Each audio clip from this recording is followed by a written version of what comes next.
नमस्कार, welcome to भूगोलशाला। मैं पूनम यादव। आज की क्लास में हम वलन और वलन के टाइप्स पढ़ेंगे। Fold and types of fold. तो वलन कहाँ से आया है, वलन कैसे उत्पन्न हुआ है। तो वलन को उत्पन्न होने से पहले अंतरजात बलों को पढ़ना पड़ेगा, जो कि हम पिछली वीडियो में पढ़ चुके हैं। एक बार वापस से हम देख लेते हैं। अंतरजात बल, बल दो प्रकार के होते हैं, अंतरजात बल और बहिर्जात बल। तो किसी भी भू आकृति की रचना में या भू आकृति के विभंग में और दूसरी भू आकृति की रचना में बल उत्तरदायी होते हैं। बल दो प्रकार के होते हैं, अंतरजात बल और बहिर्जात बल। अंतरजात बल कौन से होते हैं? जो पृथ्वी के आंतरिक भाग से लगते हैं और उनके द्वारा स्थलाकृतियों की रचना भूखंड पर होती है। ठीक है, तो अंतरजात बल दो प्रकार के होते हैं जो पृथ्वी के आंतरिक भाग से उत्पन्न होते हैं। एक था डायस्ट्रॉफिक फोर्स या दीर्घकालिक बल,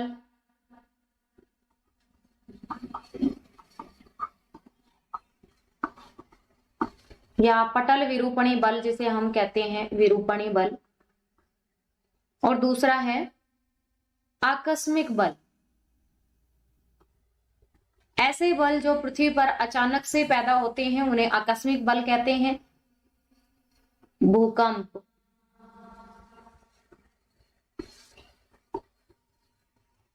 ज्वालामुखी, एवलांचेस और मास वास्टिंग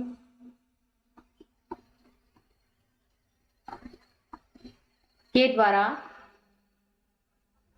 लैंडस्लाइडिंग का होना। ठीक है, तो आकस्मिक बल वही बल हैं जिनकी उत्पत्ति है वो अचानक से होती है, जिन्हें हम देख सकते हैं, उनके परिणाम को हम अपनी आंखों के सामने देख सकते हैं। अगला है दीर्घकालिक बल, जो कि धीरे धीरे लगते हैं। उन बलों को या उन बलों के द्वारा जो स्थलाकृतियां निर्मित होती हैं वो काफी लंबे समय के बाद में निर्मित होती हैं। तो हम इन बलों की द्वारा होने वाली घटनाओं को नहीं देख सकते हैं, लेकिन घटनाओं के पश्चात जो परिणाम सामने आते हैं उन्हें हम काफी लंबे समय के बाद में देख सकते हैं। जैसे दीर्घकालिक बल हैं वो दो प्रकार के होते हैं। एक है महाद्वीप निर्माणकारी बल और दूसरे हैं पर्वत निर्माणकारी बल। महाद्वीप निर्माणकारी बल को हम एपिरोजेनेटिक फोर्स कहते हैं और पर्वत निर्माणकारी बल को ओरोजेनिक फोर्स कहते हैं। महाद्वीप निर्माणकारी बल है वो अपलिफ्टमेंट होता है या सब मैरिन होता है, सबसिडेंस होता है यानी धसाव होता है या फिर उत्थान होता है। तो महाद्वीप निर्माणकारी बल दो प्रकार के होते हैं, ऊपरी मुखी और अधोमुखी। नीचे की ओर लगने वाला बल अधोमुखी है और ऊपरोमुखी ऊपर की ओर लगने वाले बल ऊपरीमुखी हैं। पर्वत निर्माणकारी बल या ओरोजेनिक फोर्स कितने प्रकार के होते हैं? दो प्रकार के होते हैं। इनको हमने दो भागों में विभाजित किया है। पर्वत निर्माणकारी बल है उसमें तनाव होता है और दूसरा संपीड़न बल होता है। अब संपीड़न के दो टाइप्स होते हैं जिसमें वलन होता है और संवलन होता है। ठीक है, अब हमारा टॉपिक यहाँ पे आ चुका है, यानी संपीड़न के परिणाम स्वरूप चट्टानें रैप होती हैं या फिर बहुत अधिक मोड़ खाने के कारण से टूट भी जाती है। तो संपीड़न के द्वारा वलन होता है और संवलन होता है। वलन के टाइप्स आज हम कवर करेंगे, संवलन के टाइप्स भी हम आज पढ़ेंगे। ठीक है, तो तनाव के द्वारा चटकन और भ्रंशन होता है। तो आज का हमारा topic वलन।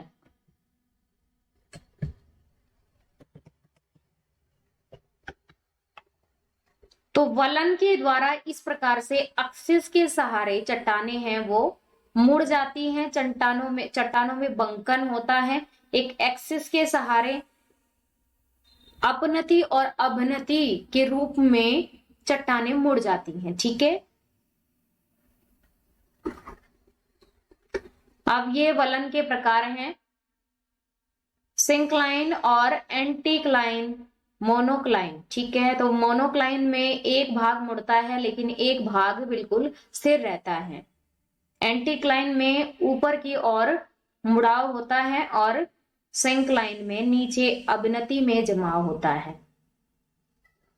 Sediment and some magma force upward, जो कि इन्हीं चट्टानों में मोड़ पड़ने के कारण से, अत्यधिक मोड़ पड़ने के कारण से चट्टानें बीच में से टूट भी जाती हैं। उनके सहारे ही अपसारी और अभिसारी सीमाओं के किनारे बनते हैं। लास्टली यहाँ अभिसारी सीमा को दिखाया गया है। प्लेट का मूवमेंट है, दोनों प्लेटें हल्की और भारी एक साथ आती हैं और टकराती हैं आमने सामने से, तो भारी प्लेट का धसाव हो जाता है। हल्की प्लेट सामने से उसको कवर कर चुकी होती है। नीचे की चट्टानें हैं जो कि मेल्ट फॉर्म में हो जाती हैं और बाहर की और उनके द्वारा लावा और मैग्मा हमें प्राप्त होता है। ज्वालामुखी विखंडन होता है और उसके द्वारा माउंटेन्स बनते हैं और वो वलन के सहारे ही सिकुड़ते हैं। ठीक है, तो वलन के सहारे यानी माउंटेन्स कैसे बनते हैं, जब ये मलबा आ जाता है धरातल पर, ठीक है, और जब ये ठंडा होता है तो इसके ऊपर फोल्ड पड़ जाते हैं, यानी मुड़ जाती हैं ये चट्टानें, तो इसे ही वलन कहा जाता है। वलन दो भागों पर पड़ता है, चट्टान के दो स्थानों पर मोड़ पड़ता है, एक तो अपनति पे और एक अवनति में।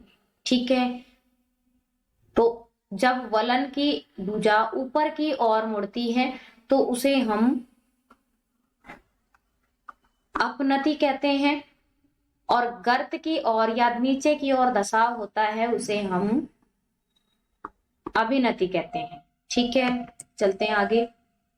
फोल्ड किसे कहते हैं, तो वलन एक लहरदार संरचना होती है, एक लहर के जैसी होती है, और जब बनती है तब चट्टाने या पृथ्वी की प्रॉपर्टी का एक बड़ा भाग संपीड़न तनाव के तहत मुड़ जाता है। ठीक है, जब झुकने के कारण से विकृत हो जाता है, टूट जाता है, तो इसी मोड़ को हम वलन कहते हैं। इससे चट्टान की संरचना है वो बिगड़ जाती है और नए स्थल रूप की रचना होती है, तो नए भूआकार हमें दिखाई पड़ते हैं। तो चट्टाने पृथ्वी की प्रॉपर्टी का एक बड़ा संपीड़न तनाव के कारण से मुड़ जाता है हिस्सा, और मुड़ जाने के कारण से ही चट्टान के अंदर विकृति आ जाती है और इसे ही हम वलन कहते हैं। अब आते हैं वलन का जो भाग ऊपर की ओर उत्तल मुड़ जाता है उसे एंटीक्लाइन कहा जाता है या अपनति कहा जाता है, जो ऊपर की ओर चट्टानें मुड़ती हैं। जब वलन की नीचे की ओर मुड़ाव हो जाता है उसे अभिनति कहा जाता है, सिंक्लाइन कहा जाता है। क्लियर है? इस प्रकार से चट्टानें अगर हमें स्पष्ट दिखाई दे रही हैं क्षैतिज रूप से, तो उनमें मोड़ न पड़ने के कारण से अगर इसी चट्टान में एंटीक्लाइन होगा यानी अपनति में जमाव होगा, तो जो ऊपर वाली चट्टान है वो ऊपर रह जाएगी, ऊपर की ओर चली जाएगी, और नीचे वाली चट्टान उसी के समानांतर मुड़ जाएगी। ठीक है, जैसी दिशा नीचे वाली चट्टान की होगी वैसी ही ऊपर वाली की होगी।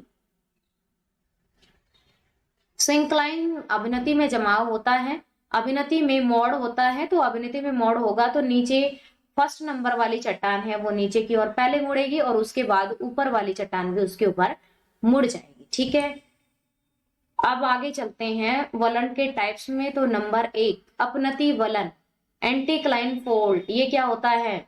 अपनति पे जमाव, जो कि हम पहले पढ़ चुके हैं। एक एक्सिस के सहारे भूखंड है उस पर मोड़ पड़ जाता है और ऊपर की ओर मोड़ पड़ जाता है, जिसके कारण से चट्टानें हैं वो ऊपर की ओर उभरी हुई दिखाई देती हैं, कुछ इस तरह से। इस पर्वत के ऊपर का मोड़ आप देख सकते हैं कि ये अपनति पर मोड़ पड़ा हुआ है। ठीक है, एंटीक्लाइन में ऊपर की ओर झुके हुए परत होते हैं जिनकी शाखा एक दूसरे से दूर दूर होती है।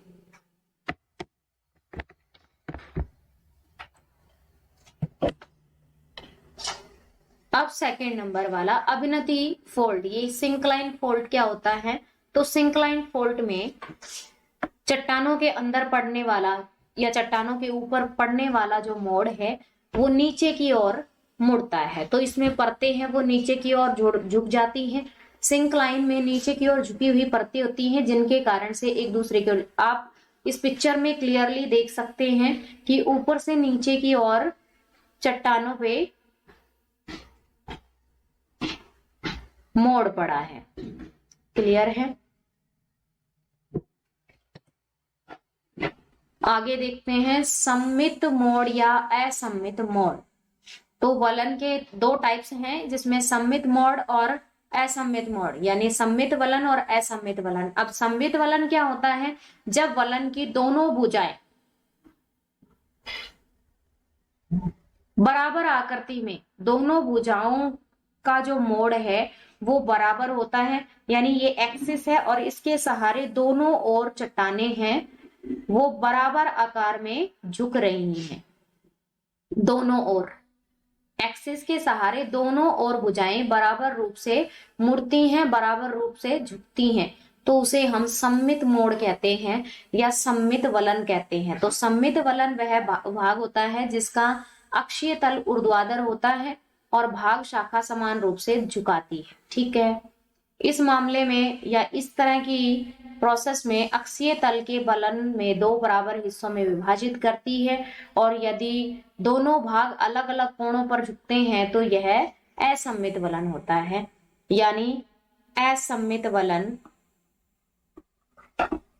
में भुजाएं कैसे भी अव्यवस्थित झुक जाती हैं, यानी ये एक्सिस है तो इसके सहारे दोनों भुजाएं बराबर रूप से, समान रूप से नहीं झुक रही हैं। एक कोण अगर एक तरफ से भुजा ज्यादा झुक जाती है तो दूसरी तरफ से कम झुक पाती है, तो इसे ही असममित वलन कहते हैं।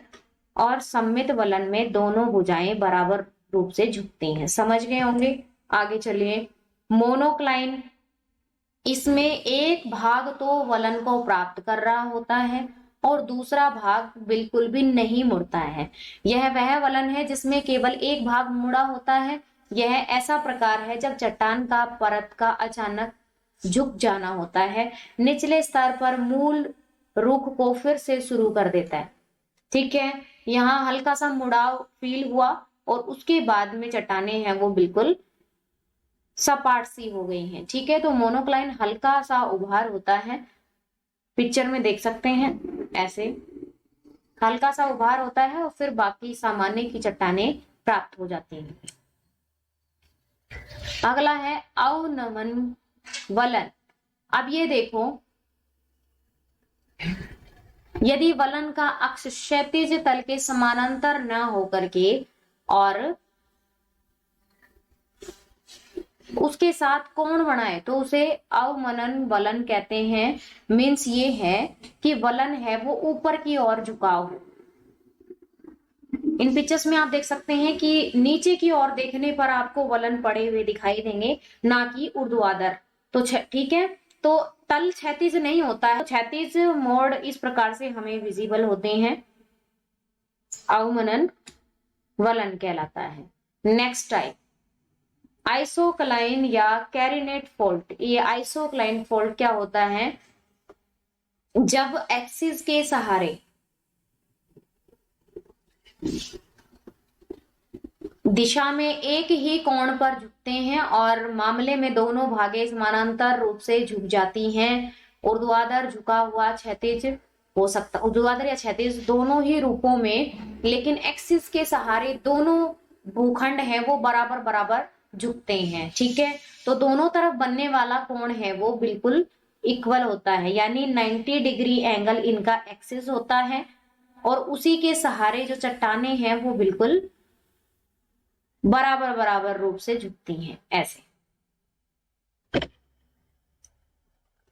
इसे कहते हैं हम आइसोक्लाइन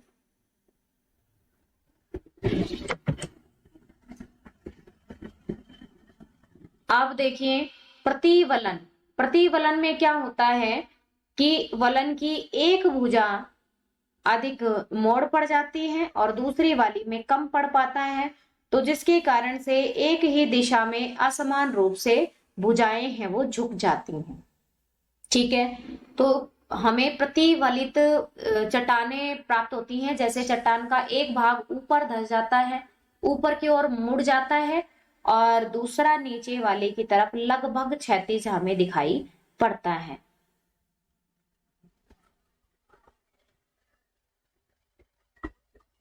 तो प्रतिवलन कहलाता है।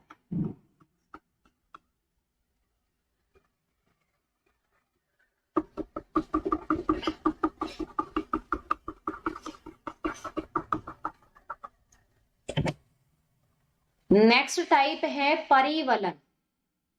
यह एक वलन है जिसमें वलन की दोनों भुजाएं परस्पर समानांतर क्षैतिज दिशा में होती हैं और परिवलन कहते हैं इसको, जब क्षैतिज रूप से मुड़ जाती हैं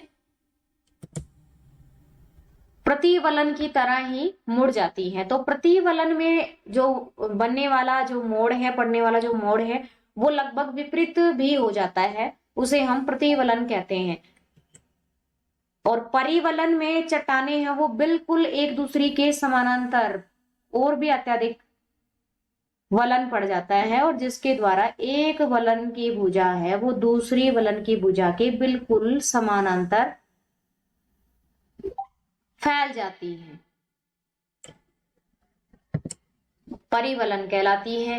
नेक्स्ट वाला देखो, जिग जैग फोल्ट या फिर सेवरॉन फोल्ट।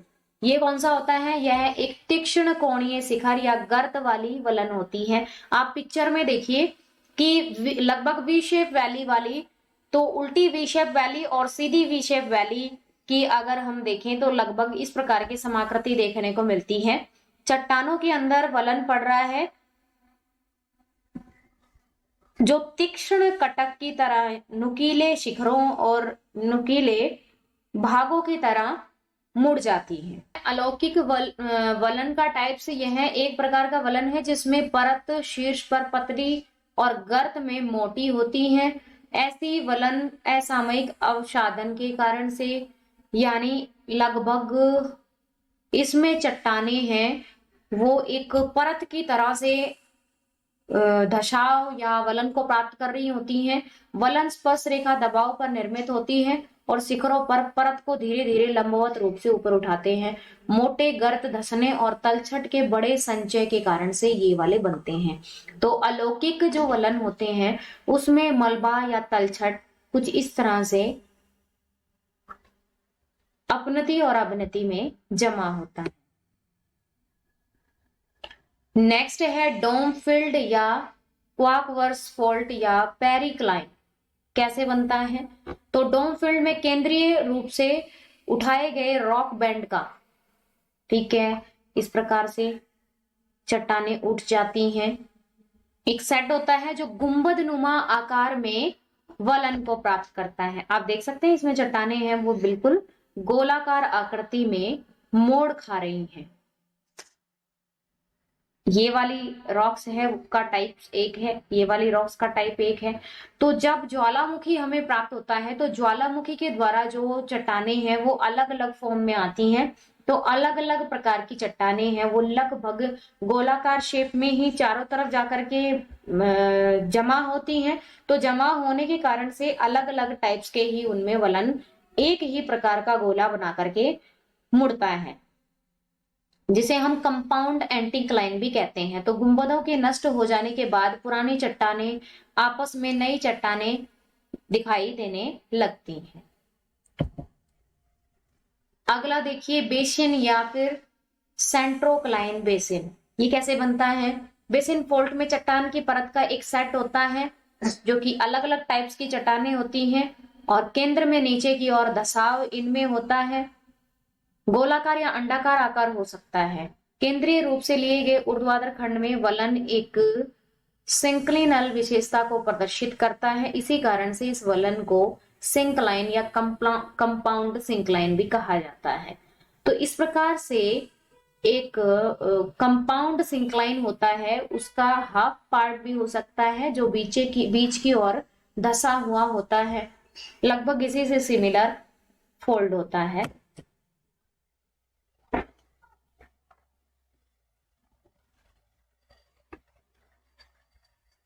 इसके अलावा एक वलन का टाइप होता है एक नत वलन। तो एक्सिस के सहारे एक चट्टान है वो कैसे भी मोड़ खा जाती है और एक चट्टान का दूसरा भाग है वो धरातल पर 90 डिग्री का एंगल बनाते हुए मुड़ता है। तो वलन की एक भुजा है वो 90 डिग्री का कोण बनाते हुए मुड़ जाती है, उसे एक नत वलन कहते हैं। ठीक है, अगला देखिए, बंद वलन बंद वलन में क्या होता है कि जब दो भूखंड होते हैं वो आपस में, एक चट्टान की दो भुजाएं होती हैं लेकिन फिर भी दूसरी चट्टान के साथ में ही जो बीच का मोड़ होता है, बीच का जो कोण होता है, वो लगभग 90 डिग्री तक का बनाते हैं। 90 डिग्री से लेकर के लगभग 180 डिग्री तक का कोण बनाते हो तो खुला वलन कहलाता है। और 90 डिग्री का कोण अगर बना रहे हैं तो वो बंद वलन कहलाता है। तो बंद वलन के अंदर वलन की दोनों भुजाओं के बीच में या वलन के दोनों तरफ की भुजाओं के बीच में बनने वाला जो कोण है वो 90 डिग्री का होता है, बंद वलन कहलाता है। और अगर यही कोण 90 से 180 डिग्री तक का होता है तो उसे हम खुला वलन कहते हैं। इसके द्वारा वलन की किस प्रकार की समाकृति देखने को मिलेगी, कुछ इस तरह से कि इनके बीच में कोण है वो लगभग 90 से 180 तक होता है। ये चट्टानें अधिक बिखरी हुई होती हैं या अधिक एरिया को कवर करे हुए होती हैं, यानी ऊर्ध्वाधर कम खड़ी होती हैं। इसी के कारण से खुली चट्टानें दिखाई देती हैं या खुला वलन का टाइप्स दिखाई देता है। वलन का नेक्स्ट टाइप जिसे हम पंखाकार वलन कहते हैं। तो एक चट्टान के ऊपर पड़ने वाला मोड़ है जो एक ही साथ में बहुत सारे मोड़ पड़ जाते हैं, पंखाकार वलन कहलाता है। क्यों? क्योंकि इसकी आकृति है, बहुत सारे वलन एक साथ पड़ने के कारण से आकृति है वो पंखानुमा हो जाती है। एक और आकृति है जिसे हमने कहा है, जैसे प्रतिवलन है, अधिक्षिप्त वलन है और श्यान वलन है, तो वलन की भुजाएं इतनी अधिक मुड़ जाती हैं कि वलन की भुजा टूट करके किसी अन्य शाखा पर या अन्य किसी चट्टान पर जाकर के प्रतिस्थापित हो जाती है।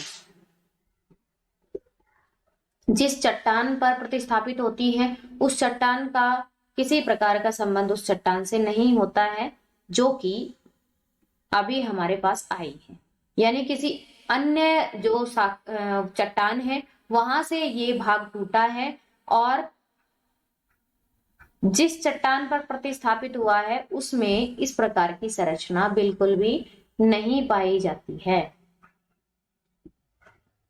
तो बिल्कुल अलग प्रकार की संरचना वाली चट्टान हमें दिखाई पड़ती है। ठीक है, जिसे हम ग्रीवा खंड या नापे कहते हैं।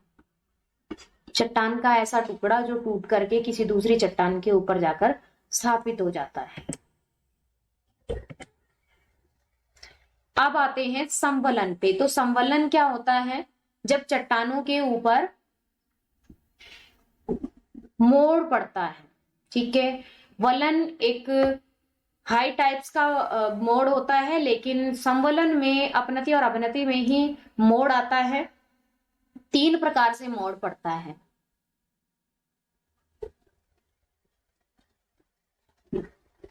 वृत्त रूप से संवलन कहते हैं क्योंकि विस्तृत रूप के बहुत लंबी कोई चट्टान होती है उसके ऊपर ये प्रभाव हमें देखने को मिलता है संवलन का। जबकि क्षैतिज बल के कारण स्थल का एक बड़ा भाग ऊपर उठ जाता है तो उसे हम उत्संवलन कहते हैं, और नीचे धस जाता है उसे हम अवसंवलन कहते हैं। तो उठा हुआ भाग जो कि गुंबद कहलाता है, डोम कहलाता है, और अवतलित भाग घाटी या वैली कहलाता है। तो बड़े बड़े भूखंड पर या बड़े धरातल पर अभिनति में मोड़ पड़ जाना तो कहलाता है उत्संवलन, जो कि आप देख सकते हैं लगभग ये इतने बड़े भाग पर उत्संवलन पड़ा है। संवलन के 3 प्रकार होते हैं। नंबर 1 उत्संवलन, अब उत्संवलन के द्वारा पड़ने वाला जो मोड़ है, चट्टाने हैं वो उत्संवलन में ऊपर की ओर मुड़ जाती हैं और इसके द्वारा गुंबज का निर्माण होता है, डोम का निर्माण होता है। धरातल की जो चट्टाने हैं उन पे पड़ने वाला जो मोड़ है वो ऊपर की ओर पड़ता है, जिसे उत्संवलन कहते हैं। नंबर 2 है अवसंवलन। चट्टान के ऊपर पड़ने वाला जो मोड़ है वो नीचे की ओर अवनति में मोड़ पड़ता है और अवनति की रचना होने के बाद इसमें घाटी बनती है। ठीक है। तीसरा वाला प्रकार है वो वृत्त संवलन कहलाता है और वृत्त संवलन में अपनति और अवनति में एक बड़े विस्तृत क्षेत्र या भूभाग पर पड़ने वाले मोड़ को वृत्त संवलन कहते हैं। तो इस प्रकार से ये था संवलन। तो इसी प्रकार से ये बलन और संवलन का टॉपिक कवर हो चुका है। अब नेक्स्ट टॉपिक हमारा रहेगा फॉल्ट और टाइप्स ऑफ फॉल्ट। तो चट्टानों के ऊपर भ्रंश किस प्रकार से पड़ते हैं और भ्रंश के द्वारा किस प्रकार के स्थल रूपों की रचना होती है। ठीक है। तो भ्रंश क्या होता है, एक स्क्रैच होता है जो कि चट्टानों के ऊपर एक हल्की सी एक दरार होती है जिसके सहारे चट्टानें हैं वो एक दूसरे के विपरीत या अगल बगल में इस प्रकार से सरक जाती हैं और भूभागों का निर्माण हमें देखने को मिलता है। अब देखिए question of the day, Andaman द्वीप समूह और निकोबार द्वीप समूह निम्नलिखित में से किसके द्वारा एक दूसरे से अलग किए गए हैं। ऑप्शन ए बंगाल की खाड़ी, option B Great Channel, option C 10 degree channel, option D Andaman सागर के द्वारा। तो अंडमान द्वीप समूह और निकोबार के बीच में कौन सीमा बनाता है या किसने इसको इन दोनों द्वीपों को अलग किया है, इसका आंसर आप कमेंट बॉक्स में देंगे। इसी के साथ ये है वीडियो का एंड। तो मिलते हैं नेक्स्ट वीडियो में। धन्यवाद। Subscribe now and press the bell icon. Never miss an update.